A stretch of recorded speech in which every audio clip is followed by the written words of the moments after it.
Welcome to Volume 5 of The Future of Coaching. Now, this episode might rub some people the wrong way. Now, as we near the end of the pandemic, and who really knows what that means, something interesting happened during the pandemic.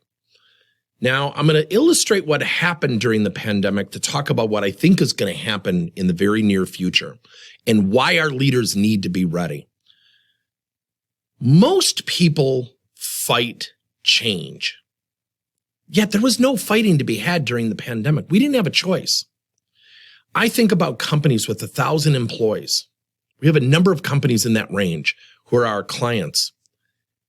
And some of them would have resistance to feedback and change and, the classic proverbial, we've always done it this way type of mentalities. Yet during the pandemic, there was no room to negotiate. There was no negotiation whatsoever. If you were coming into the office, you weren't allowed to. And it's interesting, right? Think about it. The pandemic revealed people can change quickly, swiftly, thoughtfully, professionally. Certainly it had some hardship. I don't mean to sound insensitive. Yet we can pivot, we can turn, we can navigate, we can change. We can do things very, very quickly. And I presented this to a group of employees and I said, we've kind of screwed up in reverse. All these employees are looking at me on this Zoom session I was leading for one of our clients. I go, you can never, ever, ever complain about change again. This guy raises his hand literally on a Zoom call and goes, what do you mean? I said, you just went through one of the worst times potentially in the history of our country and the world. And you rose above. You overcame. You worked from home. Some of you actually really like it more than you ever thought. How can you ever complain about anything new again? And everyone started laughing. They're like, yeah, I think you're right. So that leads us to right now. I predict one of two things are going to happen at companies. We're going to maintain this stick-to-itiveness, this relentless focus on people, which I really hope we do, because quite frankly, we don't need a pandemic to accept change. We don't need a pandemic to remind people that we're here to do a good day's work and navigate and change and do things differently. Now, the other prediction is I think companies are going to go back to their old ways. Now, one of the world's leading bankers, Jamie Dimon, just came out and said, we're all back in the office. I'm sick of Zoom sessions. I'm not saying he's wrong. I mean, the man's brilliant. But it illustrates the frustration that's coming. Let's get back to normal. We're all vaccinated. Let's get back to normal. And I predict that's going to lead to less caring about people. Now, people in HR, people in talent development, chief learning officers, trainers, coaches might look at me and say, how can you say that? Because it's happening. People are now starting to realize that we're getting near the end. People are getting vaccinated. I'm starting to see the change with some leaders. They're going back to their old ways. Not everybody. I don't want to give a gross generalization.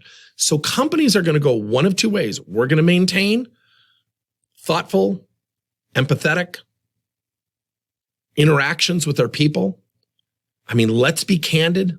Mental health was really exposed and justifiably exposed. We have people who struggle with stress and anxiety and depression. Bottled up at home didn't help. So something else is going to happen. People are now saying, you know what? I kind of like working at home. So it's prompting leaders to navigate and change and be flexible. Now, on the other hand, I think you're going to have companies say, let's get back to the way we used to do things. And that's going to have an impact on people. So this leads to really a third element. And this is the insensitive part. Resilience. We are not in business. I say this as a business owner. I've said it to my employees. I've said it to people I work with. I don't say it because I don't care, but we cannot lose sight of a good day's work. We are so steadfast, focused on empathy and how people are feeling and their depression and their anxiety. Those are valuable things. It has actually served companies well. It does not pay the bills. So there's going to be this teeter-totter effect.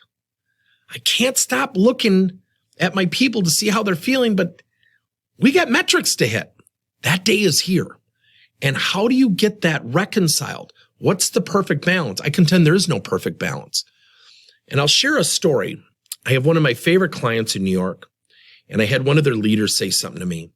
He said, in the first 90 days, he said, I had chest pains. I was anxious. He said, I've never felt this before. I didn't know what was going on. I felt like I lost my identity. He said, I really love working with my team. And he does. And his teammates that report to him just absolutely love this guy. And then he said something in the last 3 months. He said, it's interesting. We can have a virtual culture. We can work remotely. And the flexibility that it has provided us has been tremendous. And I said, what do you mean? He said, I enjoy getting up and walking down the hall to my office. My commute's 20 seconds, not 30 minutes in traffic. I've gotten used to taking walks. I've gotten used to working at home. Leaders have to navigate that. And oh, by the way, that balance act requires resilience, not only on the part of leaders, but leaders' people. So what's coming is the teeter-totter effect. How do I maintain that sensitivity towards people, that flexibility from working remotely or coming into the office or a hybrid model? And oh, by the way, we need a good day's work. That's going to require leaders to navigate conversationally now more than ever, because people are really watching for what their leaders say and what they intend to do.